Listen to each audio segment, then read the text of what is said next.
जय हिंद प्यारे साथियों, बहुत बहुत स्वागत करता हूं आप लोगों को अपने चैनल वैकेंसी पॉइंट पर। दोस्तों, आज की वीडियो में मैं आज लेकर आया हूं एसएससी के लिए उन सारी पोस्टों के लिए जो कि सीजीएल, सीएचएसएल और ख़ासकर एमटीएस, इन तीनों वैकेंसियों के लिए जो इम्पोर्टेंट जीके वाली क्लासेस हैं वो मैं लेकर आया हूं, जो कि बहुत ही ज़्यादा बेहतरीन साबित होंगे। और यही क्वेश्चंस होंगे जो आपको आपको ये सारे क्वेश्चंस करके ही आपको ये अंदाज़ा हो जाएगा कि हाँ, ये वही प्रश्न है जो कि पूछे जाते हैं। ये पहले क्वेश्चन की बात करेंगे। ऐसे मैं डेली आपको 15 क्वेश्चंस कराने वाला हूँ, और ये जो 15 क्वेश्चंस होंगे इसमें आपके वो कवर करने होंगे जो कि ऐसे क्वेश्चंस जो बहुत ही ज़्यादा आपको टफ लगते हैं, जो करंट अफेयर से के अलावा हैं। करंट अफेयर इसमें नहीं आएगा। इसके अलावा जितने क्वेश्चंस होंगे वो आपके बहुत ही ज़्यादा इंपॉर्टेंट होंगे। आइए पहला क्वेश्चन देखेंगे, और इसके साथ साथ उन सभी में जिसमें जीके टफ आते हैं या फिर जीके ऐसे आते हैं जिसको आप कर नहीं पाते हैं, तो वो क्वेश्चंस आपको यहाँ मिलेंगे। मानव शरीर में निम्नलिखित में से कौन सी ग्रंथि अंतःस्रावी एवं बहिस्रावी दोनों ही प्रकार की ग्रंथि है? देखिए दोस्तों, बहुत ही ऐसे क्वेश्चंस जो कि आपको करने में बहुत ज़्यादा दिक्कत का सामना करना पड़ता है। तो आइए देखेंगे, पहले का जो सही ऑप्शन हो जाएगा, चार ऑप्शन दिए हुए हैं, एड्रेनल ग्रंथि, अश्रु ग्रंथि और अग्न्याशय और थायराइड। तो जो आपका सी ऑप्शन होगा ये सही हो जाएगा। यही आपका अंतःस्रावी एवं बहिस्रावी होता है, और इसे मिश्रित ग्रंथि भी कहते हैं। ये जो ग्रंथि होगी ये आपकी मिश्रित ग्रंथि भी कहलाएगी, मिश्रित ग्रंथि कहलाती है। और इसके साथ साथ मैं आपको बता दूं कि अग्न्याशय के दो मुख्य कार्य होते हैं, जो कि बहिस्रावी या मुख्यतः पाचन में सहायक होते हैं, और अंतःस्रावी यह मुख्यतः रक्त शर्करा को विनियमित करते हैं। जो बहिस्रावी होंगे और जो अंतःस्रावी होंगे, इन दोनों में ये फ़र्क होता है, और ये दोनों काम करता है। समझ रहे हैं? आइए अगले क्वेश्चन पे बढ़ेंगे। दूसरा क्वेश्चन देखेंगे, दूसरे में निम्नलिखित में से किस पदार्थ में कैल्शियम विद्यमान है? इन चार ऑप्शन में बताइएगा कि कौन से में कैल्शियम विद्यमान है। चीनी मिट्टी, खोरंडम, जिप्सम या फिर टैल्क। इन चारों ऑप्शन को अगर हम देखेंगे तो ऑप्शन नंबर आपका जो सी है वो बिल्कुल सही हो जाएगा। जिप्सम एक खनिज है जिसमें सूक्ष्म तत्व गंधक एवं कैल्शियम प्रचुर मात्रा में पाया जाता है। रासायनिक संरचना की दृष्टि से अगर देखेंगे तो यह कैल्शियम का सल्फेट है, जिसमें जल के भी दो अणु उपस्थित होते हैं। इसका रासायनिक जो सूत्र हो जाएगा वो हो जाएगा आपका कैल्शियम सल्फेट, और इसका दो अणु पानी का H2O। ये आपका हो जाएगा जिप्सम। ये जिप्सम है। समझ रहे हैं आप? आइए आगे बढ़ेंगे, तीसरा क्वेश्चन देखेंगे। और तीसरा क्वेश्चन थोड़ा सा आपको सुमेलित करने वाला है कि इनमें कौन सा सही सुमेलित नहीं है। तीसरा ऑप्शन देखेंगे तो आपको पता है कि सिल्वर, देखिए, सिल्वर ब्रोमाइड के साथ एक कृत्रिम प्रकाश संश्लेषण, सिल्वर आयोडाइड के साथ कृत्रिम वर्षा, लिथियम बाई कार्बोनेट के साथ गठिया का उपचार, और दूधिया मैग्नीशियम के साथ है प्रति अम्ल।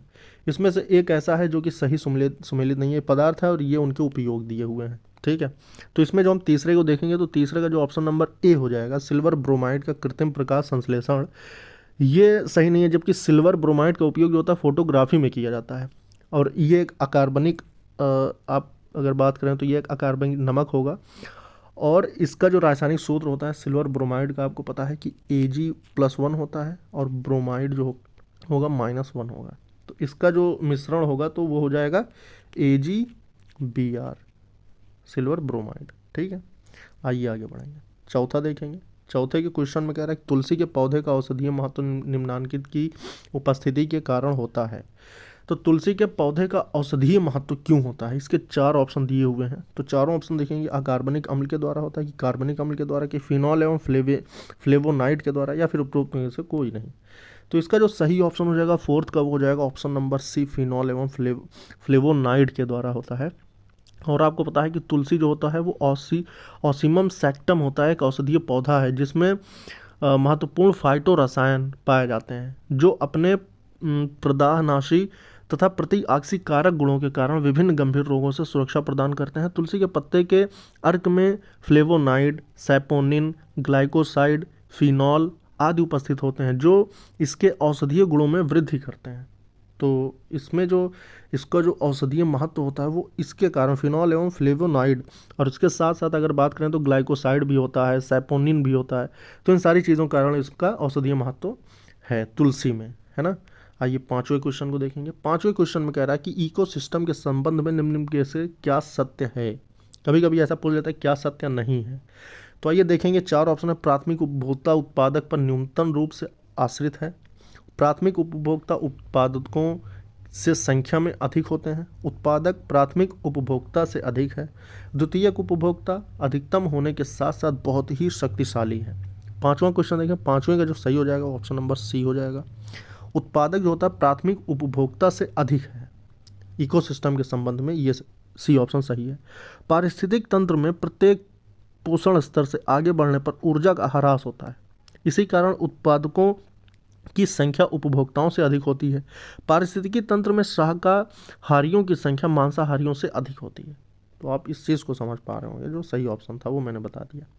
आइए इसके आगे बढ़ेंगे और देखेंगे कि क्वेश्चन नंबर 6 में क्या है। सुपोषण के संदर्भ में निम्नलिखित में से कौन सा कथन सही है। छठे का देखेंगे तो छठे में जो आपका सही ऑप्शन होगा, देखेंगे इसमें दो चीज़ें, यह जल निकाय के पोषक तत्व का संवर्धन की घटना है। यह जल में घुलित ऑक्सीजन को कम करता है। किसके बारे में है, सुपोषण। तो देखेंगे इसमें क्या कह रहा है। तो इसमें जो सही ऑप्शन हो जाएगा ये दोनों सही है, छठे का सी हो जाएगा। क्योंकि जब कोई जल निकाय खनिजों एवं पोषक तत्वों से अत्यधिक समृद्ध हो जाता है तो शैवालों की अत्यधिक वृद्धि को प्रेरित करता है। तो इस प्रक्रिया को ही सुपोषण कहते हैं। इस प्रक्रिया के परिणाम स्वरूप उस जल निकाय में घुलित ऑक्सीजन में कमी आती है। तो आप देख रहे होंगे पोषक तत्व संवर्धन की घटना होती है और घुलित ऑक्सीजन की कमी होती है, ये चीज़ है।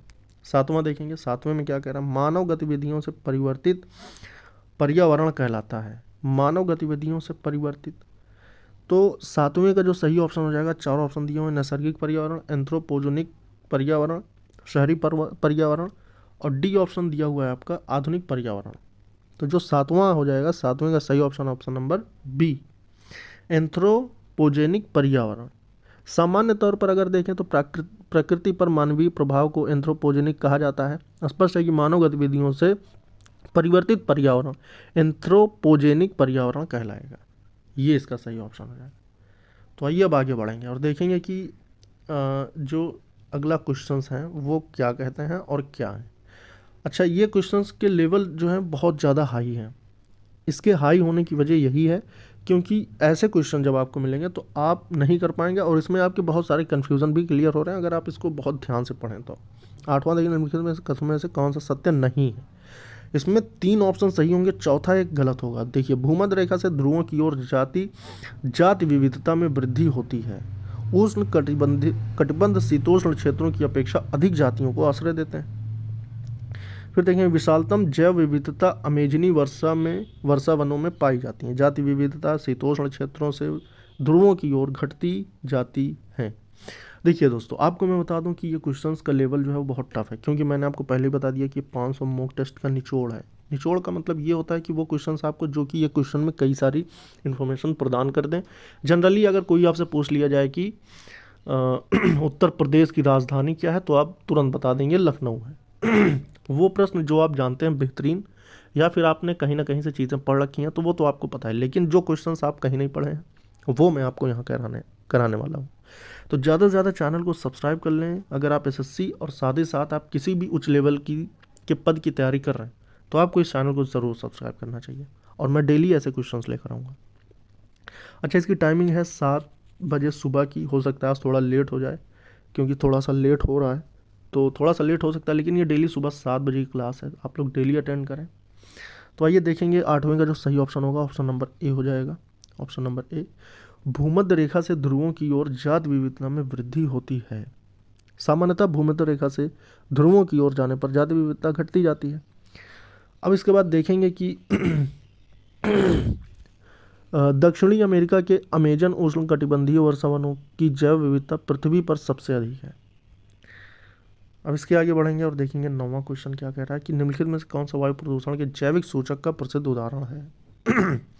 अगर आपने पढ़ा हो बेहतरीन ढंग से, अगर आप पढ़ते हैं तो चीज़ें जान जाएंगे कि लाइकेंस क्या होता है, मेथिल मर्क्यूरी क्या होता है, गुलाब का पौधा और सूरजमुखी का पुष्प। इसमें जो आपसे पूछा है कि कौन सा वायु प्रदूषक के जैविक सूचक का प्रसिद्ध उदाहरण है। जैविक सूचक आप तुरंत इसको समझ जाएं कि लाइकेंस ही होते हैं, है ना। लाइकेंस का मतलब कि देखिए, वायु प्रदूषण का सबसे अधिक प्रभाव लाइकेन पर पड़ता है क्योंकि ये वायु प्रदूषण के प्रति संवेदी है। ये वायु प्रदूषण के जैविक सूचक के रूप में कार्य करता है ना। तो आइए 10वां देखेंगे, निम्नलिखित में से कौन सा सही सुमेलित नहीं है। अलवरीकरण जो होता है वो समुद्री जल के लिए होता है।